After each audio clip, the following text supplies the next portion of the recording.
Assalamualaikum warahmatullahi wabarakatuh. Perkenalkan, nama saya Putri Fauzia Ramadhani. Saya dari Fakultas Hukum Angkatan 2019 dengan NIM 1901111000063. Selamat menyaksikan video saya. Di video kali ini saya akan memberikan sebuah kasus yang melanggar hak asasi manusia yang ada di daerah saya, yaitu Sumeneb, Madura. Kasusnya itu penculikan anggota PPK di Sumeneb. Peristiwa tersebut terjadi pada hari Sabtu tanggal 5 bulan Desember 2020 pukul setengah 9 pagi di depan kantor PPK Batang-Batang. Korban bernama Nur Imamah, umur 30 tahun. Ia merupakan panitia pemilihan kecamatan atau PPK di Kecamatan Batang-Batang.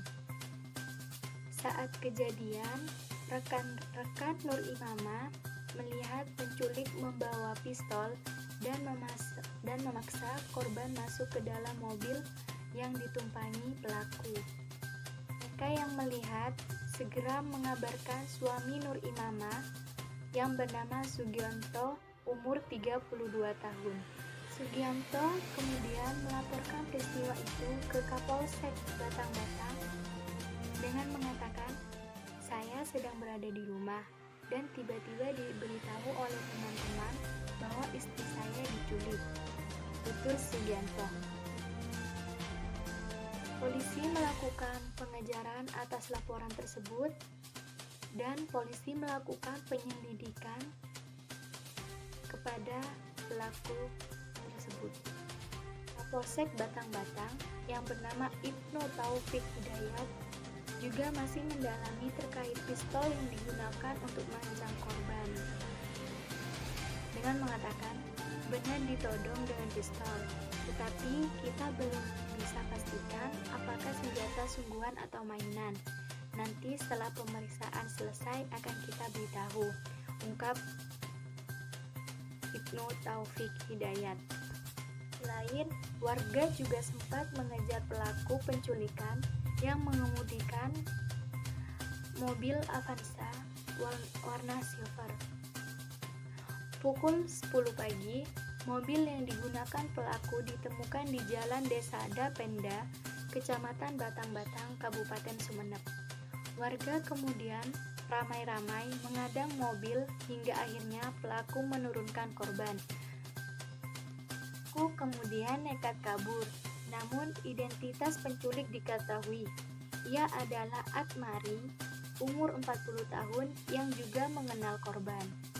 Beberapa saat, pelaku akhirnya menyerahkan diri kepada aparat di kantor kepolisian.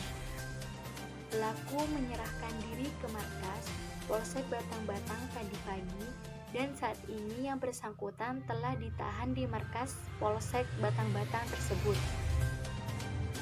Pelaku kemudian menjalani pemeriksaan kepolisian untuk mengetahui motif penculikan anggota PPK tersebut. Dari hasil penyelidikan, Atwari ternyata memiliki dendam pribadi kepada korban. Kepada penyidik, Atwari nekat menculik Imamah karena sakit hati korban menikah dengan laki-laki lain. Analisis perspektif hukum dan hak asasi manusia, pendekatan masalah yang telah dipaparkan saya menggunakan penelitian pendekatan yuridis formatif dan yuridis empiris, di mana sumber dan jenis data terdiri dari data primer dan data sekunder. Prosedur pengumpulan data diperoleh dengan cara studi kepustakaan dan studi lapangan yang dilakukan dengan wawancara secara langsung dengan responden. Setelah data terkumpul, kemudian dianalisis secara kualitatif yang kemudian diambil sebuah kesimpulan. Berdasarkan hasil penelitian dan pembahasan yang didapat, bahwa pelaku memiliki dendam pribadi kepada korban. hari, si pelaku nekat menculik Imamah karena sakit hati ia berkeluarga dengan laki-laki lain.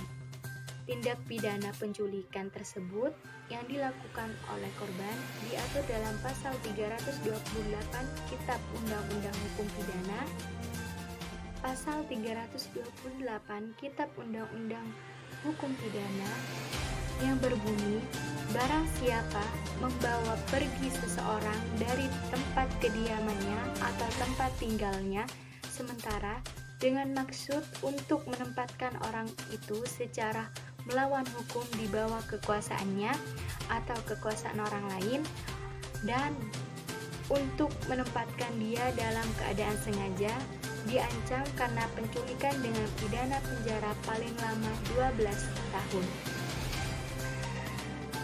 Itu saja kasus hak asasi manusia dan analisis perspektif hukum dan hak asasi manusia. Kurang lebihnya saya mohon maaf. Terima kasih telah menonton channel saya. Sampai berjumpa kembali. Assalamualaikum warahmatullahi wabarakatuh.